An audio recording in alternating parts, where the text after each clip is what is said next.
into what is arguably Tamil Nadu's most urgent ecological emergency. But we're also going to look at the incredibly inspiring student-led movement that's finally fighting back. So, to really understand the massive scale of this crisis, we first have to ask a pretty baffling question. How did a plant, one that was brought in with incredibly good intentions, end up destroying the exact soil it was supposed to protect? It's a wild ecological paradox for sure. Part 1. The Alien Invasion, a Misguided Savior. The history here is actually pretty striking. If we trace the footprint of Prosopis Juliflora, or as it's known locally, Seemai Karuvelam, we see a classic case of good intentions gone wrong. What started way back in 1876 as an experimental planting by the British snowballed into a massive social forestry push in the 1960s. At the time, authorities genuinely believed it would be a great source of fuel and stop desertification.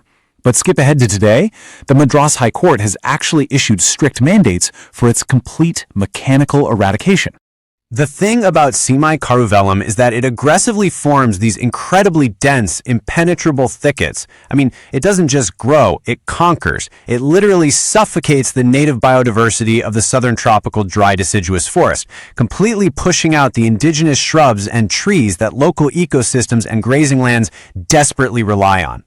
Now, there has definitely been some debate about this over the years. Even as recently as 2017, some folks argued the tree was relatively harmless and, a useful fuel source for rural communities. But the modern scientific consensus is just overwhelming at this point. The data clearly shows severe ecological toxicity, massive groundwater depletion, and an absolute collapse of local biodiversity. We just can't ignore the numbers.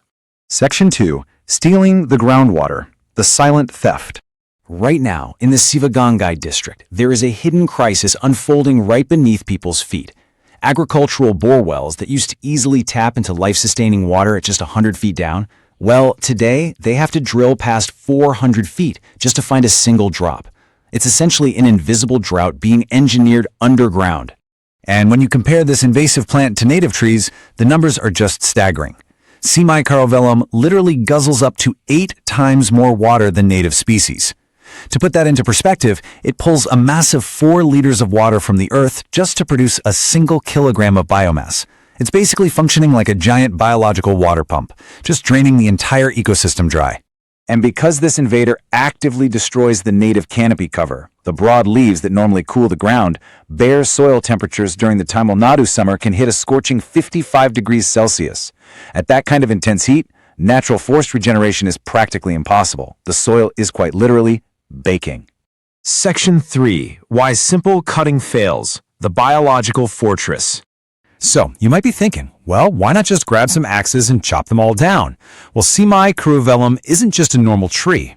It's built like a biological fortress. It's equipped with 30-meter deep tap roots designed to steal deep groundwater. It actively secretes toxic chemicals into the soil to poison competing plants. And get this, a single tree drops up to 20,000 seeds a year, seeds that can survive in the dirt for decades. Oh, and it's incredibly resistant to both fire and drought. But here is probably the most alarming fact.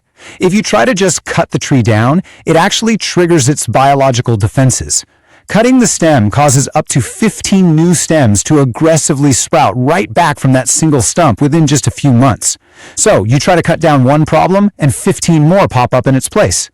Section 4. The GCLF solution. A permanent ecological cure. Thankfully, there's a real way out of this. Our goal isn't just to remove an invasive species. It's to restore a self-sustaining native ecosystem for future generations. And the only true cure is a highly systematic 4-step process used by the Green Campus Living Forest Initiative. First, identify the invaded land. Second, and this is absolutely crucial, complete mechanical uprooting to at least 1.5 meters deep to destroy the entire root collar. Third, restore the damaged soil. And finally, immediately plant 1,100 native trees per hectare to reclaim that land before the invasive seeds get a chance to resprout. And you know what? It's working. We are already seeing incredible real-world progress.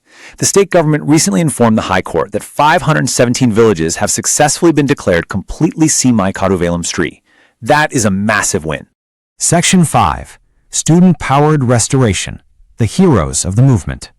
But this isn't just some top-down government mandate. It's a massive, community-led movement. It brilliantly combines the essential heavy physical labor of MGNREJ workers doing the actual uprooting, paired with a 5-year continuous student monitoring network.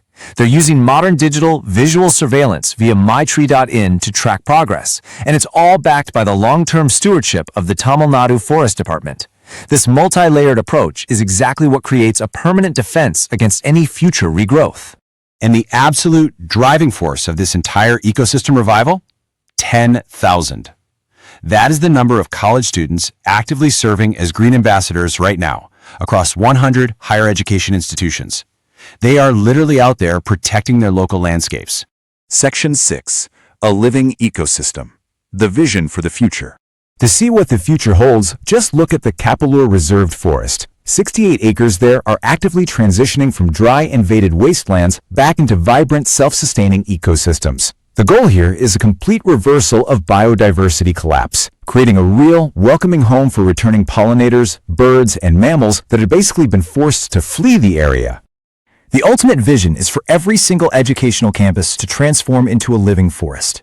We're talking about converting these spaces into climate-resilient outdoor classrooms, rich biodiversity parks, medicinal plant zones, and vital seed banks. It's completely reimagining the grounds of education into community learning centers and true sanctuaries for native ecology. Which brings us to a really powerful call to action. Every campus can become a forest. Every student can become a green ambassador. Together, we can transform invaded lands into living ecosystems. Because every single person watching this, whether you're a student or not, has the potential to step up and advocate for the protection and restoration of your local environment. I want to leave you with this final, vital thought to ponder. A land occupied by an invasive tree can be cleared in a day. A living forest can protect that land for generations. It really makes you wonder, doesn't it? What invasive threats might be silently taking root in your own community? And what will you do to plant the seeds of restoration today? Thank you so much for joining me on this explainer.